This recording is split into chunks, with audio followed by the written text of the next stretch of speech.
pemirsa, riuh debat Cawapres pada 22 Desember lalu masih diperbincangkan hingga saat ini, tidak hanya di kalangan masyarakat tapi juga di media sosial. Kita lihat debat Cawapres yang menarik perhatian, bahkan ada yang menyampaikan sempat dianggap tidak sesuai dengan ekspektasi, namun kemudian tampil dengan begitu luar biasa ya, saling sindir, saling sanggah, hingga berbagai pertanyaan-pertanyaan yang dianggap seperti cerdas cermat muncul dalam debat Cawapres kemarin. Tidak hanya kemudian kritikan muncul dari sejumlah politisi, tapi juga dari kalangan pakar. Kita coba akan bahas bagaimanakah evaluasi dari debat Cawapres kemarin bersama dengan sejumlah narasumber yang hadir di Catatan Demokrasi malam hari ini. Tak lupa pemirsa, kami juga akan melibatkan mahasiswa dari Universitas Muhammadiyah Jakarta. Baiklah, tanpa lama-lama, langsung saja kami akan perkenalkan satu persatu narasumber kami yang sudah hadir di meja Catatan Demokrasi. Ada Bang Roy Suryo, pakar telematika, mantan Menpora era SBY. Selamat malam. Selamat malam, Bang. Bikin geger kemarin tweetnya, harus tanggung jawab, nanti kita minta klarifikasinya ya Mas Roy ya. Ya, sebagai orang merdeka, independen, bukan pendukung paslon manapun kan ya boleh. Oke, nanti kita minta keterangannya ya. Dan juga sudah hadir ada Prof. Siti Zuro, peneliti ahli utama dari BRIN. Assalamualaikum, selamat malam Prof. Waalaikumsalam warahmatullahi wabarakatuh, selamat malam. Selamat malam. Dan yang selalu nyentrik kalau di Catatan Demokrasi, ini dia hadir juga ada Mbak Sujiwo Tejo. Selamat malam Mbak. Boleh disapa pemirsanya Mbak? Salam, salam.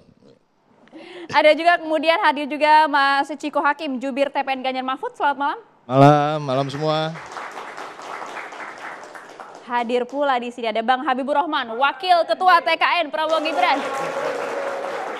Kayak Mas Gibran ya? Kayak siapa itu?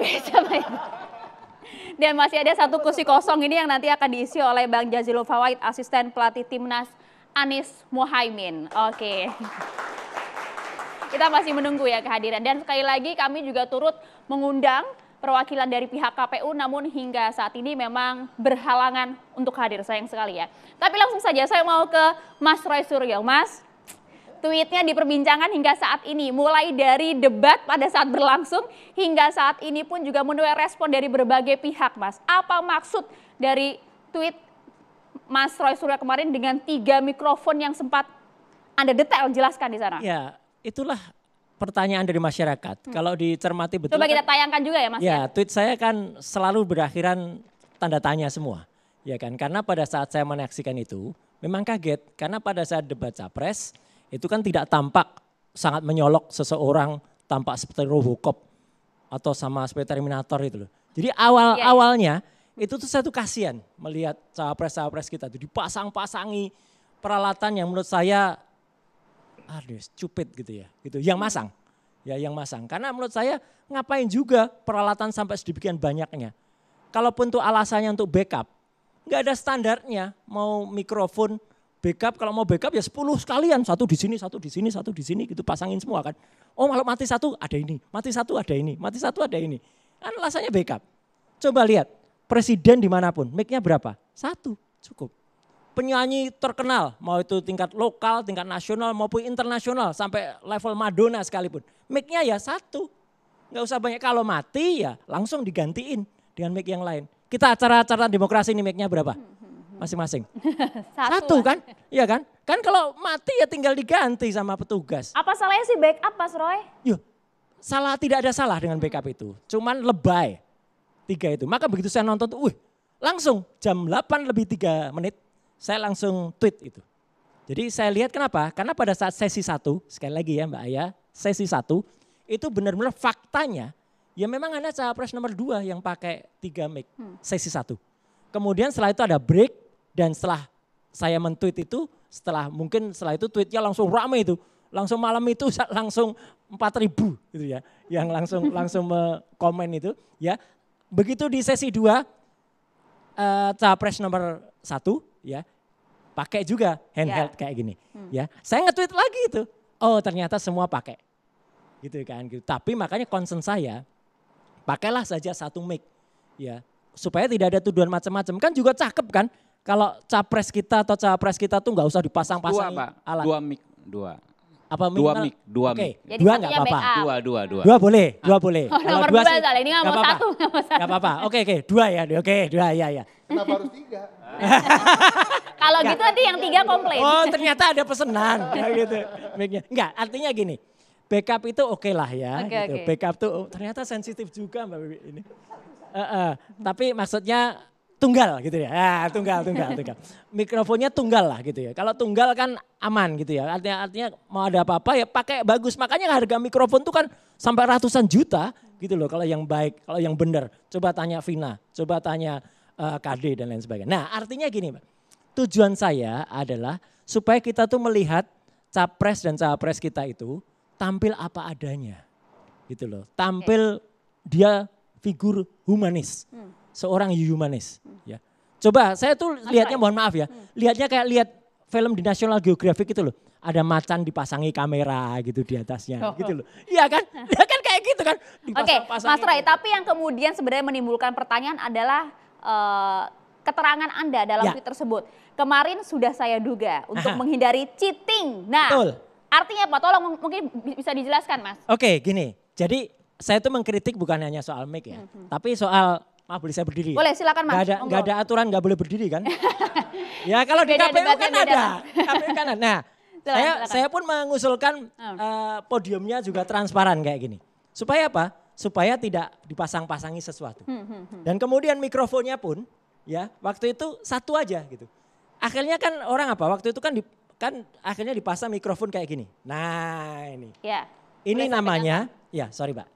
Ini namanya adalah headset mikrofon. Ya, ada juga yang diistilahkan headset skin tone mikrofon. Skin tone karena apa? Karena dia itu supaya sama dengan.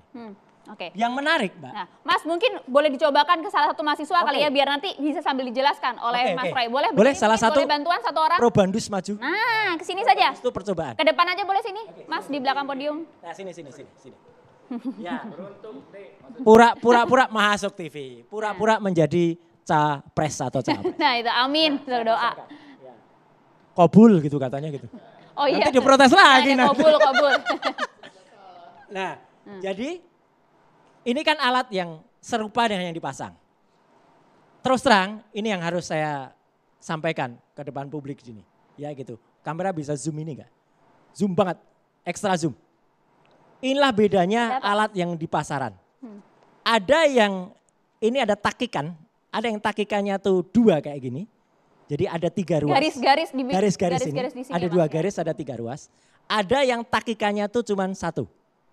Kalau yang takikannya seperti ini, yang satu berfungsi untuk mikrofon, yang satu untuk headset. Jadi yang satu headset tuh ini bisa bunyi. Kalau ini kan 2 nih garisnya Mas. 2, jadi ini memang bisa untuk headset. Tapi kan tidak menempel Mas di bagian telinga gitu ya. Di Come on nggak Mbak, ada. sekarang yang namanya headset tuh nggak perlu nempel. Oh wow. Bahkan ada yang kecil banget yang wireless tuh bisa dimasukkan ke dalam telinga. Atau ditaruh di pinggir, di outer artikula sini. Artinya di luar telinga. Ini pun keluar suaranya yang sini keluar suaranya ini. Kalau ini nempel ya kan. Ini kan nempel. Tapi ada juga yang cukup diletakkan secara perimbas di luar. Itu pun bunyi. Di bagian luar telinga ya. Di bagian luar telinga. Apalagi ini, ada lagi nih yang lebih canggih lagi nih. Nih. Nah, ini 4 ruasnya. Ruasnya 4 itu berarti yang satu bisa mikrofon, yang satu bisa, iya betul terima kasih Pak. Itu depan kameranya mana sih? Oh yang ini. Ya itu, tuh kan 4. Ya. Yang satu bisa audio left, yang satu audio right, atau yang satu bisa video. Bisa video juga macam-macam. Mbak Wiwi di depan sana mungkin gak lihat kalau Mbak Wiwi pun sekarang sedang saya sorot pakai kamera. Ini kameranya ada di sini Mbak. Dari dasi ini. Ini di dalam sini ada kamera. Mana? Tuh. Oh wow. Ya. Teknologi ya. Betul. Oke. Bisa ambilkan ballpoint saya Mbak. Ya. Kayak di film-film ya Prof ya. Ini teknologi 5 tahun yang lalu sudah dipakai ini. Ini 5 tahun yang lalu sudah dipakai ini. Ini bukan sekedar ballpoint. Ini remote. Buat maju, buat mundur. Ini ada tombolnya. Ini kalau dibuka ada USB-nya di sini. Oke. Jadi artinya peralatan kayak gini tuh banyak. Makanya saya mengusulkan Supaya tidak timbul tuduhan macam-macam, dengan segala hormat sebaiknya besok mic-nya tunggal. Bukan satu lagi ya, tunggal. Mic-nya tunggal saja. Oke, Mas Roy, artinya kemarin itu dari tweet Anda sempat mencurigai apa yang kemudian seperti ini digunakan oleh Mas Gibran itu adalah sebenarnya feeding headset gitu? Ya karena banyak juga yang mempertanyakan ke saya kan, ada alat yang di belakang, yang gede banget, di belakang salah satu paslon. Mbak Aya aja pakai ini sebenarnya. Ya kecil ya, sih tuh, Mas. Kalau bisa bentuknya ya, tunjukkan, Mas, ya. nah itu, tapi kecil. Mas, ya. Kecil karena dia hanya untuk bersifat, itu gunanya kan hubungannya kemana Mbak? Telinga kan? Ya, Yaudah, persis. clear kan? Hmm. Jadi itu adalah receiver yang hubungannya ke telinga untuk memandu seseorang. Kalau yang lain juga pakai, baca pengakuan seorang LO, seorang liaison officer dari paslon nomor 3. Ya, Mbak Lisa, ini namanya. Dia pun mempertanyakan kok yang di paslon dia beda dengan yang ada di paslon Lebih besar yang lain. Lebih besar. Karena yang satu namanya transceiver. Seperti itu ya Mas di layar ya Mas? Ya itu, transceiver. Transceiver itu adalah transmitter and receiver sekaligus. Jadi bukan hanya receiver. Oke, tapi kan hal ini kan juga sebenarnya kan sempat dibantah oleh pihak KPU Gak apa-apa, juga. kita menghormati statement Ketua KPU. Ini murni mikrofon Yalah. tanpa headset feeding. Makanya untuk menghindari tuduhan kalau ini bukan headset feeding, yang ke depan pakailah mikrofon tunggal saja. Tunggal tapi yang kualitasnya bagus. Mbak lihat satu lagi nih. Ada apa Kalau lagi? ini alat canggih, ini khusus buat Pak Habibur Rahman. Betul. Ya, jadi ini bisa ditarik. Bisa ditarik. Ya, Boleh ke depan Mas? bisa ditarik ya. Terus kalau Pak Habibur Rahman gatel ini bisa buat gorok di belakang.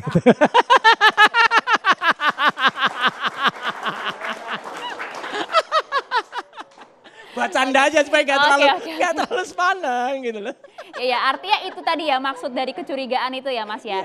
Tapi kok dari awal kemudian yang menjadi pertanyaan adalah saya sudah menduga. Nah ada apa kemudian dugaan itu hanya ditujukan kepada paslon nomor urut 2. Silakan Mas. Terima kasih banyak semua diduga makanya ya, terima kasih. transparan. Gitu Mbak. Monggo silakan Mas. Ya.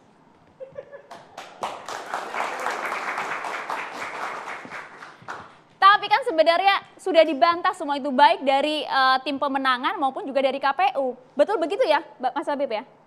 Ya kalau kami kan nggak punya legal standing untuk membantah, ya kan? Karena bukan kami yang ngurus soal perlengkapan tersebut. Ini saya bacakan ya. Penjelasan konsorsium TV soal 3 mikrofon yang digunakan Wapres. Ya, Cawapres saat debat. Ini clear ya, bukan KPU tapi konsorsium TV, mungkin TV One masuk salah satu diantaranya. Dikatakan tidak ada pengistimewaan dan segala macam. Lalu juga soal suaranya si Mbak Livi ya, yang kata udah itu juga disampaikan oleh teman-teman dari konsorsium TV. Jadi kami ya mempersilahkan kepada institusi yang berwenang ya untuk menyampaikan bantahan ya. Kalau yang kami rasakan sendiri, bagaimana mungkin ya kita mengintervensi persoalan seteknis itu. Nah, kecuali kalau kita punya Pak Roy Suryo di tim kita, mungkin bisa kita lain hal. Jadi kami nggak ada orang sekaliber Pak Roy Suryo gitu kan ya. Kepikiran aja nggak, apalagi bisa sampai sedetail itu gitu kan. Jadi nggak ada masalah ya kan. Ini kan zaman semakin maju ya, Pak Roy Suryo ya kan memberikan informasi untuk mencegah tudingan-tudingan juga kepada kami, nggak ada masalah ya. Apakah besok mau pakai mic tunggal, nggak pakai mic juga nggak apa-apa ya enggak. Sama kayak waktu debat ini, format debat ya kan, katanya capres dan cawapres harus dipisah. Mungkin maksudnya supaya kalau Gibran maju debat sebagai cawapres ya kan nggak bisa didampingi Pak Prabowo. Nah ternyata kan ini membawa berkah bagi kami. Mas Gibran maju sendiri ya kan, dan beliau outstanding. Kalau kita baca ya, bukan hanya media lokal, ada Al Jazeera, ada Nikkei, ada juga The Straits Times. The Straits Times ngomong ya bahwa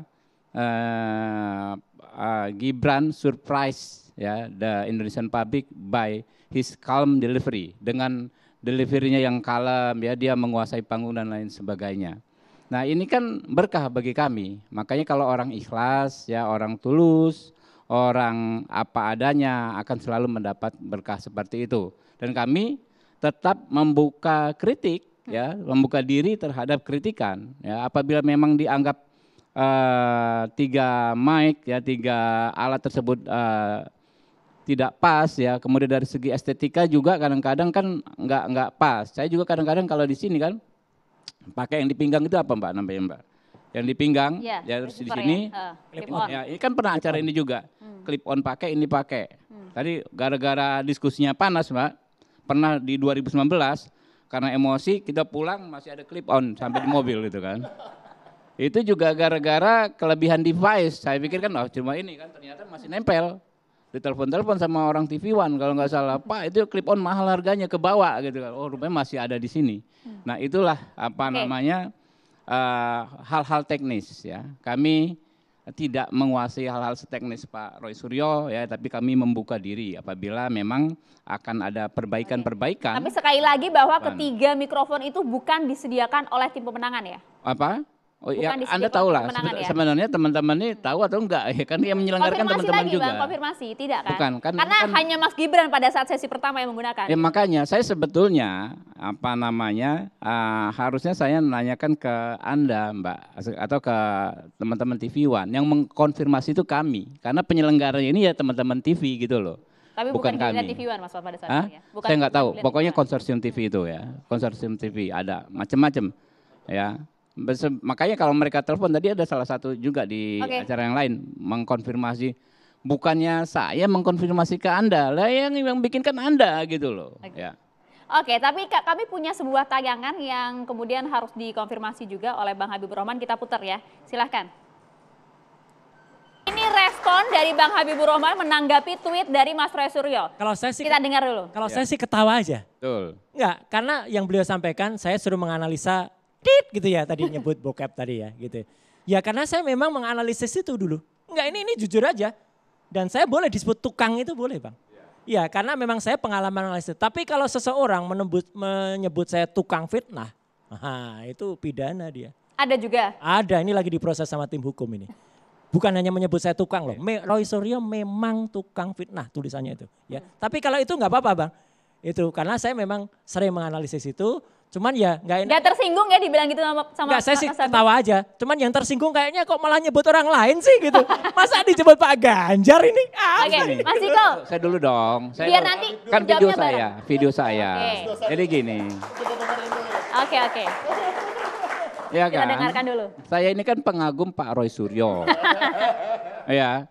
Dari zaman saya belum jadi anggota DPR ya kan. Nggak pernah fail beliau, nggak pernah gagal dalam menganalisa yang begitu video kan. Terima kasih. Termasuk yang terakhir waktu saya udah di DPR, saya di MKD, Mahkamah Kehormatan Dewan. Ada salah satu anggota, Mas Roy Suryo bisa tahu orangnya yang ini. Kan sekian banyak orang hadir di rapat itu, ingat nggak Mas? Waktu zaman pandemi ada salah satu anggota DPR melihat bokep, ya kan? Video waktu itu. Video, ya kan? Kita juga nggak ngerti Mas, ya kan? Tiba-tiba Mas Suryo memberikan pencerahan, orangnya yang ini sih sangat-sangat tepat gitu loh. Jadi kalau di hal yang lain saya belum tahu, kalau di dalam menganalisa per ituan tadi, saya pikir Mas Suryo memang expert. Ya. Jadi itu bukan sindiran ya? Bukan sindiran, tadi saya juga udah ketemu dengan Mas Suryo sebentar, nggak ada masalah juga. Ya. Dan kalau toh mohon maaf ya, mungkin Mas Suryo kurang berkenan ya, atau Pak Ganjar kurang berkenan ya. Saya juga minta maaf. Karena Anda menyebut nama Pak Ganjar loh di sana. Jadi gini, loh kan Pak Ganjar sendiri mengatakan apa yang salah kalau saya suka bokep. Kan nggak ada yang salah gitu loh. Nah tapi kalau memang apa yang saya sampaikan tetap tidak berkenan, ya kan ya nggak ada masalah. Saya minta maaf. Namanya manusia kan ada juga salahnya. Respon, Mas Iko, singkat soal itu. Pengen ngerespon yang lebih serius. Soal ini dulu. Kita respon ini dulu ya. Kita skak dulu ya sebelum tapi permintaan maaf diterima. Tapi tentu kalau kita mau lebih lanjut berbicara soal bokep, kita bicara soal Pak Ganjar yang memiliki keluarga yang harmonis ya, hidup bersama dengan istrinya dan memiliki putra yang cukup berhasil ya. Maksudnya dalam apa ini? bidang. Artinya gini, kita kan melihat itu kan bicara soal moral, bicara soal itu. Tapi kan kita harus juga melihat sosok seorang itu yang berbicara itu. Mungkin kan itu apapun yang disampaikan beliau pada suatu podcast itu, tapi itu kan tidak mencerminkan perilaku di luar norma-norma yang berlaku menurut saya. Ya, kita laki-laki jujur aja lah bahwa melihat film-film yang agak-agak saru itu bukan hal yang belum pernah kita lakukan, apalagi teman-teman mahasiswa maupun Mas Habibur Rahman gitu. Jadi intinya nggak ada masalah. Nah, tapi yang masalah sekali adalah ini harus dibalas juga sekali bahwa kalau kita bicara jauh soal bokep, nah ada juga salah satu kader Gerindra yang jelas terindikasi ada bokepnya ya, dugaan-dugaan itu yang fotonya mirip, videonya mirip. Nah ini yang kita juga harus, nah kita harus hindari lah. Saya juga yang meriksa itu. Nah makanya ini justru saya rasa cukup sampai di sini aja pembicaraan itu untuk menghormati forum ini, ya kan? Ada Prof Wiwi di sini yang saya rasa juga nggak pantas lah kita bicara terlalu jauh soal bokep. Tapi saya ingin berbicara soal tadi mikrofon dan lain-lain. Bottom line-nya adalah ada trust issue di negara kita. Ada krisis kepercayaan terhadap penguasa, krisis kepercayaan kepada penyelenggara pemilu, dan ini yang menjadikan apa yang disampaikan oleh Mas Rosuryo walaupun tidak terlalu panjang penjelasannya pada tweetnya menjadi kecurigaan-kecurigaan masyarakat itu timbul. Nah ini kan tidak terjadi di negara-negara yang demokrasinya sudah mapan, ya mereka walaupun tentunya mereka hanya menggunakan satu mikrofon ya. Nah ini kadang-kadang kita suka berlebihan, apa kita satu trust isunya bisa, oh takut ada yang curang nih ya kan. Trust isu kedua bisa, oh ini buat anggarannya biar naik nih ya kan, beli barang lebih banyak. Kita banyak trust yang, dan ini semua bisa bisa benar. Tingkat kebenarannya bisa sampai 90% ya, antara anggarannya tinggi jadi bancakan, antara memang ada keberpihakan pada salah satu paslon, dan ini semua. Tim Anda sempat mencurigai itu juga nggak? Enggak, sama sekali enggak. Jujur saya juga mengeluarkan statement mewakili TPN bahwa kami meyakini tidak ada yang curang karena apalagi Gibran, karena Gibran tidak tampil istimewa. Waduh, sampai di situ dulu kalau gitu, sampai di situ dulu. Kita gali lagi nanti usai jeda ya, biar lebih lengkap lagi. Dan kami juga ingin mengundang ada Bang Jazilul Fawait sudah hadir, silakan Bang. Monggo diisi kursi kosongnya, kita berikan tepuk tangan. Asisten pelatih Timnas Anies Muhaimin, silakan bergabung. Nanti kita minta juga respon dari Bang Jazilul Fawait. Usai jeda ya pemirsa ya, sesaat lagi untuk Anda.